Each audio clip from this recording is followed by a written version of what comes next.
Vous espérez quoi maintenant au niveau des personnes? Combien vous espérez de socios? Écoutez, les chiffres, comme j'ai déjà répondu, moi j'aime pas trop m'avancer.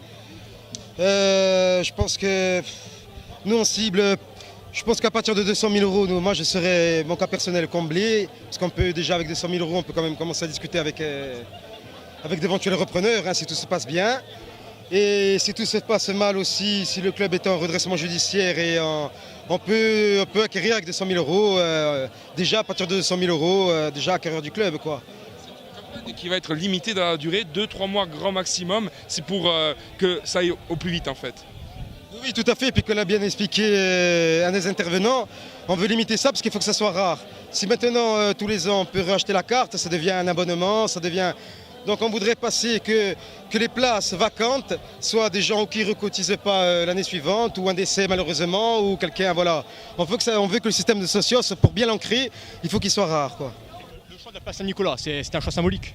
Alors ce choix c'est symbolique, je voulais en parler, mais j'étais tellement, je vous dis sincèrement, là je suis un peu plus détendu pour en parler, mais quand j'étais à la tribune, j'étais tellement ému. En plus Ismaël m'a passé une patate chaude qui était bouillante. J'étais très ému, très ému. Donc voilà, moi la place c'est un symbole, comme l'a dit Julien, pour sauver le club. À chaque fois on se réunissait ici. Et puis il faut savoir que les premiers matchs du Sporting ont eu lieu en 1905 à la création du club, quand c'était M. Ruesch, Suisse, prof d'allemand. Quand il a créé le club, les matchs se disputaient ici, sur la place Saint-Nicolas, donc c'est la symbolique, quoi. Ce partenariat avec les socios du Sporting Club Bastia, qu'est-ce qui vous a attiré vous dans ce projet? Ce qui nous a attiré, c'était que c'était déjà un projet corse, un projet situé en Corse, donc qui correspond parfaitement à la fonction de notre plateforme.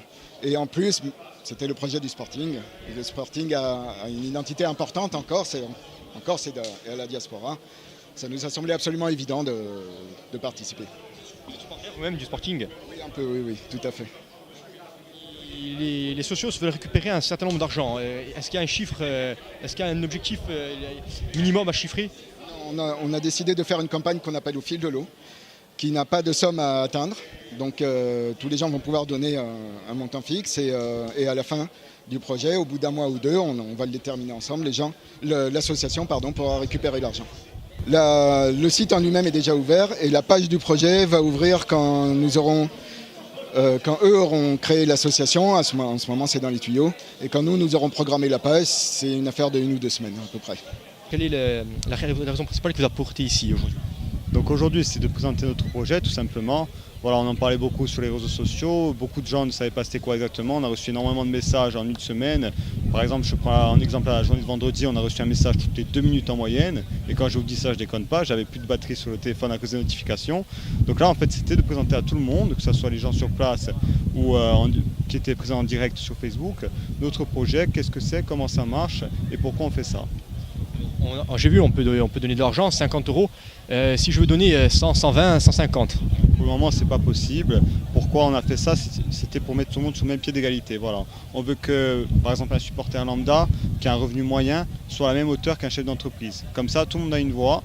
Personne ne sera plus haut que quelqu'un d'autre. Et comme ça, tout le monde sera écouté de la même manière. Voilà. Qu'est-ce qui vous a motivé à venir à cette réunion? Motivé, l'initiative est très louable.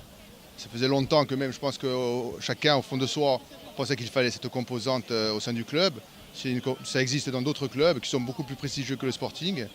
Et ça fera, je pense, le lien entre les tribunes et la classe dirigeante, les dirigeants qui vont, je pense, faire du bon travail. Bien sûr, tout à fait. Je souscrirai et je serai toujours derrière le Sporting.